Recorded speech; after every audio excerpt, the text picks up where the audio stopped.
દોસ્તો, સ્વાગત છે આપ સૌનું કરિયર માહિતી ચેનલમાં. દોસ્તો, કૃષિ અને તેને સંલગ્ન વિવિધ અભ્યાસક્રમો ભણાવવા માટે ગુજરાતમાં મુખ્યત્વે 4 કૃષિ યુનિવર્સિટી આણંદ, જૂનાગઢ, નવસારી અને સરદાર કૃષિનગર ખાતે આવેલી છે. દોસ્તો, આ ચારેય કૃષિ યુનિવર્સિટી સંલગ્ન જે વિવિધ કોલેજો અને યુનિવર્સિટી કેમ્પસ છે તેમાં જુનિયર ક્લાર્કની પોસ્ટ પર ભરતી માટે હાલમાં ઓફિશિયલ નોટિફિકેશન પ્રસિદ્ધ કરવામાં આવેલ છે. તો દોસ્તો, આજના વિડીયોમાં ખાસ તો આપણે આ ભરતી સંદર્ભે સંપૂર્ણ માહિતી મેળવીએ. હવે દોસ્તો, રાજ્યની જે કૃષિ યુનિવર્સિટીઓ છે તેમાં જુનિયર ક્લાર્કની ભરતી સંદર્ભે જાહેરાત ક્રમાંક 1/2025 અંતર્ગત હાલમાં જે ઓફિશિયલ નોટિફિકેશન પ્રસિદ્ધ કરવામાં આવેલ છે તે તમે સ્ક્રીન ઉપર જોઈ શકો છો. અહીં દોસ્તો, જે જુનિયર ક્લાર્કની પોસ્ટ ઉપર જે પણ ઉમેદવારો નિમણૂક મેળવશે તો તેમને પ્રથમ 5 વર્ષ માટે ₹26,000 ફિક્સ વેતન મળવા પાત્ર થશે.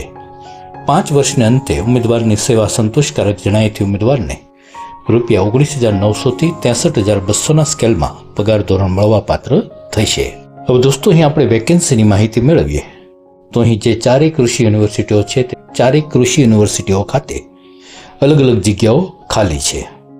જેમ કે આણંદ કૃષિ યુનિવર્સિટી ખાતે કુલ 73 જગ્યાઓ ખાલી છે, જૂનાગઢ કૃષિ યુનિવર્સિટી ખાતે કુલ 44 જગ્યાઓ, નવસારી કૃષિ યુનિવર્સિટી ખાતે કુલ 32 જગ્યાઓ તેમજ સરદાર કૃષિનગર કૃષિ યુનિવર્સિટી ખાતે કુલ 78 જગ્યાઓ ખાલી છે. દોસ્તો, અહીં કક્ષાવાર જે અનામત જગ્યાઓ ફાળવેલ છે તેની માહિતી પણ તમે સ્ક્રીન ઉપર જોઈ શકો છો. તેમજ જે કક્ષાવાર મહિલા ઉમેદવારો માટે પણ જે અનામત જગ્યાઓ ફાળવેલ છે તે પણ તમે માહિતી સ્ક્રીન ઉપર જોઈ શકો છો. દોસ્તો, અહીં માજી સૈનિકો તેમજ દિવ્યાંગ ઉમેદવારો માટે પણ જગ્યાઓ ફાળવેલ છે. હવે દોસ્તો, આ ભરતી સંદર્ભે આપણે એજ્યુકેશન ક્વોલિફિકેશનની માહિતી મેળવીએ તો અહીં જુનિયર ક્લાર્કની પોસ્ટ માટે કોઈ પણ શાખામાં સ્નાતકની ડિગ્રી ધરાવતા હોય એટલે કે ગ્રેજ્યુએટ હોય તે ઉમેદવારો આ ભરતી સંદર્ભે ઓનલાઈન અરજી કરી શકે છે.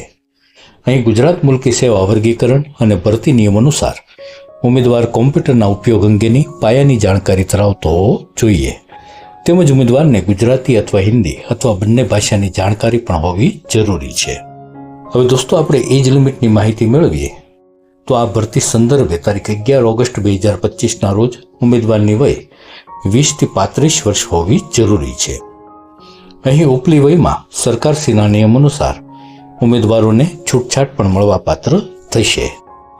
જેમ કે સામાન્ય કેટેગરીના મહિલા ઉમેદવારોને ઉપલી વયમાં 5 વર્ષ, અનામત કેટેગરીના પુરુષ ઉમેદવારોને ઉપલી વયમાં 5 વર્ષ, અનામત કેટેગરીના મહિલા ઉમેદવારોને ઉપલી વયમાં 10 વર્ષ તેમજ જે દિવ્યાંગ પુરુષ અને મહિલા ઉમેદવારો છે તો તેમને કેટેગરી પ્રમાણે 10 થી 20 વર્ષની છૂટ મળશે. દોસ્તો, અહીં કોઈ પણ સંજોગોમાં ઉમેદવારની વય 45 વર્ષ કરતાં વધુ થવી જોઈએ નહીં. હવે દોસ્તો, આ ભરતી સંદર્ભે આપણે સિલેક્શન પ્રોસેસની માહિતી મેળવીએ. અહીં સિલેક્શન પ્રોસેસની અંદર ઉમેદવારોની કુલ 2 તબક્કામાં પરીક્ષા લેવામાં આવશે. સૌથી પહેલા તો જે પ્રાથમિક પરીક્ષા છે તે હેતુલક્ષી પ્રકારની અથવા તો CBRT એટલે કે કોમ્પ્યુટર બેઝ રિસ્પોન્સ ટેસ્ટ લેવામાં આવશે. હવે આ જે પ્રાથમિક કસોટી છે તો તેની અંદર રીઝનિંગના કુલ 40 માર્કના પ્રશ્નો, ક્વોન્ટિટેટિવ એપ્ટિટ્યૂડના કુલ 30 પ્રશ્નો, અંગ્રેજીના કુલ 15 પ્રશ્નો તેમજ ગુજરાતીના 15 પ્રશ્નો, એ રીતે અહીં કુલ 100 પ્રશ્નો અને 100 માર્કનું પ્રાથમિક કસોટીમાં પેપર હશે. જે માટે ઉમેદવારોને કુલ 1 કલાક એટલે કે 60 મિનિટનો સમય આપવામાં આવશે. હવે દોસ્તો, અહીં આ જે પ્રાથમિક કસોટી લેવામાં આવશે તો તેમાં પ્રશ્નના પ્રત્યેક ખોટા જવાબ દીઠ 0.25 ગુણ નેગેટિવ માર્કિંગ રહેશે. તેમજ પ્રત્યેક ખાલી છોડેલ જવાબ દીઠ પણ 0.25 ગુણ કાપવામાં આવશે. તેમજ એક કરતાં વધુ વિકલ્પ દર્શાવેલ હશે કે છેકછાક કરેલ હોય તો તેવા પ્રત્યેક જવાબ દીઠ પણ 0.25 ગુણ કાપવામાં આવશે. તો દોસ્તો, આ નેગેટિવ માર્કિંગ સિસ્ટમ છે તેને પણ તમારે ખાસ ધ્યાનમાં રાખવી. દોસ્તો, અહીં પ્રાથમિક કસોટીમાં એક વિકલ્પ એ નોટ એટેમ્પ્ટેડ રહેશે. ઉમેદવાર કોઈ પ્રશ્નનો જવાબ આપવા ન ઈચ્છતા હોય તો આ વિકલ્પ પસંદ કરી શકશે અને નોટ એટેમ્પ્ટેડ વિકલ્પ પસંદ કરવાના કિસ્સામાં નેગેટિવ માર્કિંગ સિસ્ટમ લાગુ પડશે નહીં. આ ઉમેદવારે સાચા જવાબ દ્વારા મેળવેલ કુલ ગુણમાંથી ઉપર દર્શાવેલ 1, 2, 3 મુજબ બાદ માઇનસ થતા કુલ ગુણ બાદ કરવાથી મળતા ગુણ ઉમેદવારોને પ્રાપ્ત ગુણ ગણવામાં આવશે. અહીં જે દિવ્યાંગ ઉમેદવારો છે તો તેમને પ્રત્યેક કલાક દીઠ વધારાની 20 મિનિટ લેખે વળતર સમય પણ આપવામાં આવશે. હવે દોસ્તો, અહીં જે પ્રાથમિક કસોટી છે તે ફક્ત સ્ક્રીનિંગ ટેસ્ટ છે.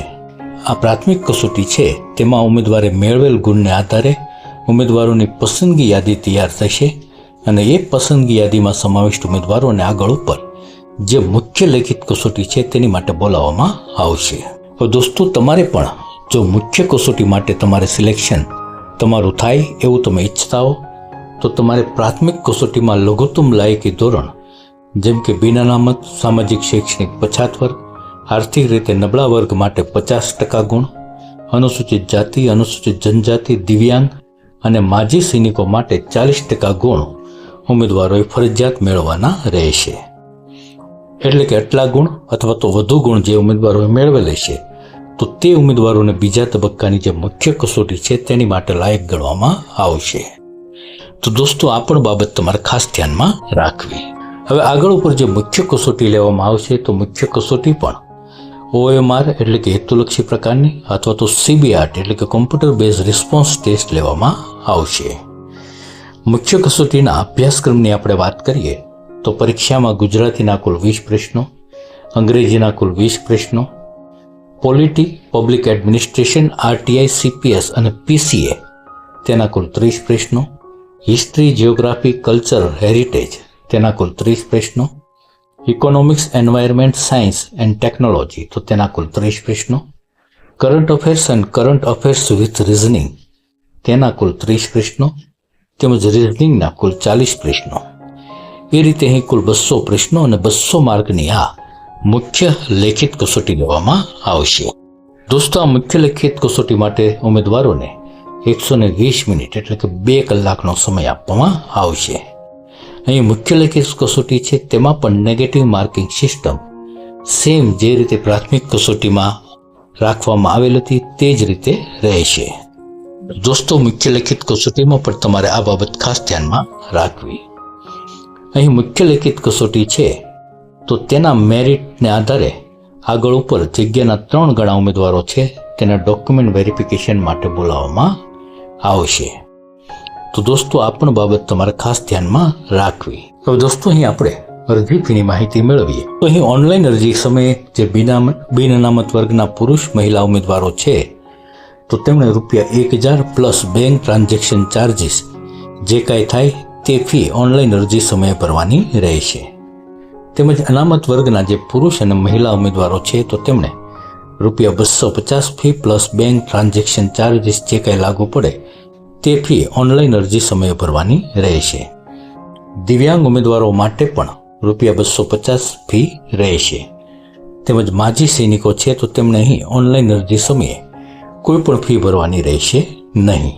હવે દોસ્તો, આ જે કૃષિ યુનિવર્સિટીની અંદર જુનિયર ક્લાર્કની આજે ભરતી થઈ રહી છે તો આપણે જે કાંઈ માહિતી જોઈ ગયા તે માહિતીના આધારે તમને પણ તેમ લાગતું હોય કે તમે પણ આ ભરતી સંદર્ભે ઓનલાઈન અરજી કરી શકો છો અને તમારે જો આ માટે ઓનલાઈન અરજી કરવી હોય તો ઓનલાઈન અરજી કરવા માટે તમારે સૌથી પહેલાં તો જે કૃષિ યુનિવર્સિટીની કોઈ પણ વેબસાઇટ છે તે કોઈ પણ વેબસાઇટ ઉપર તમે વિઝિટ કરી શકશો.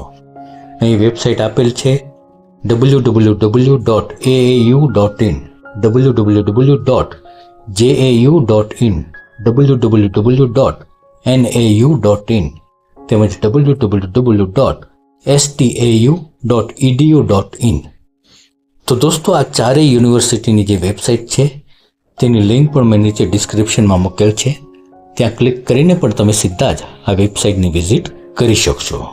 દોસ્તો, આ ભરતી સંદર્ભે ઓનલાઈન અરજી કરવાની છેલ્લી તારીખ 11 ઓગસ્ટ 2025 રાખવામાં આવેલ છે.